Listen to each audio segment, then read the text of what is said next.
Deuxième question qui nous vient toujours de Valentin. Je vais réaliser mon premier stage en marketing cet été dans une entreprise spécialiste dans la distribution alimentaire bio. Un conseil pour un jeune débutant qui veut faire ses preuves sans faire une erreur à la Pete Campbell. Donc Pete Campbell, pour ceux d'entre vous qui ne sont pas des fans de Mad Men, c'est un personnage de Mad Men qui est un jeune loup avec les dents qui rayent le parquet et qui va arriver dans l'entreprise et se frotter au personnage principal qui est Don Draper. Donc l'erreur de Pete Campbell essentiellement, c'est d'être trop en insécurité dès le départ et de vouloir faire ses preuves trop rapidement et de démontrer cette ambition trop rapidement. Et c'est ça qui apparaît comme étant un problème, c'est que il essaye de faire ses preuves avant vraiment d'avoir compris comment l'environnement fonctionnait.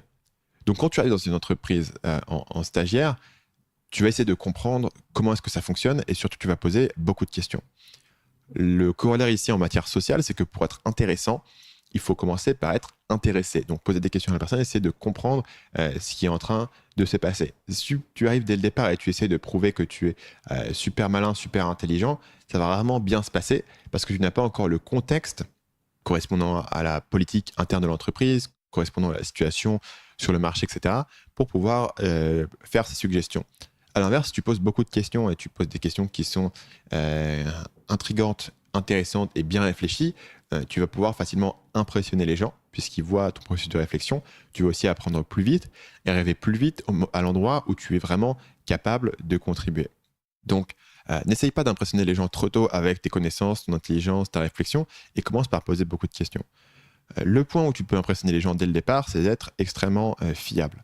Donc, je pense que là, c'est quelque chose que n'importe qui peut apprendre. C'est plus une discipline personnelle de vraiment, une fois qu'on t'a dit quelque chose, on sait que ça va être fait et on n'a pas besoin d'y repenser.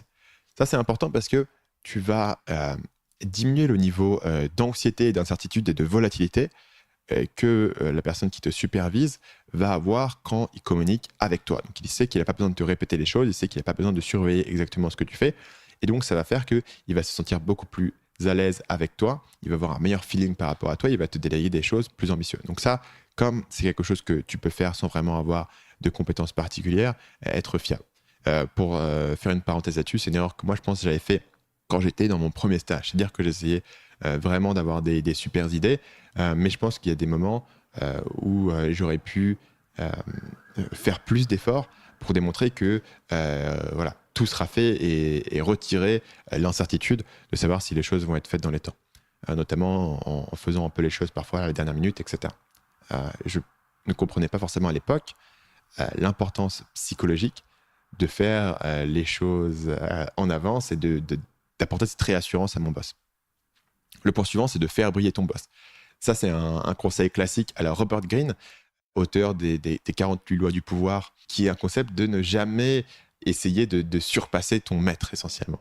Pas créer cette animosité avec ton mentor. Donc, faire briller ton boss, c'est-à-dire lui filer des idées, améliorer ses projets et ne pas essayer de briller à l'extérieur au-dessus de cette personne. Et comprendre que ton destin, d'une manière ou d'autre, va être attaché à la personne qui te supervise directement et que tu dois essayer d'investir dans cette personne et l'aider à avoir l'air brillant aux autres personnes de l'organisation, plutôt que de toi-même essayer de te faire monter au-dessus de cette personne ou de toi-même essayer d'impressionner les gens directement.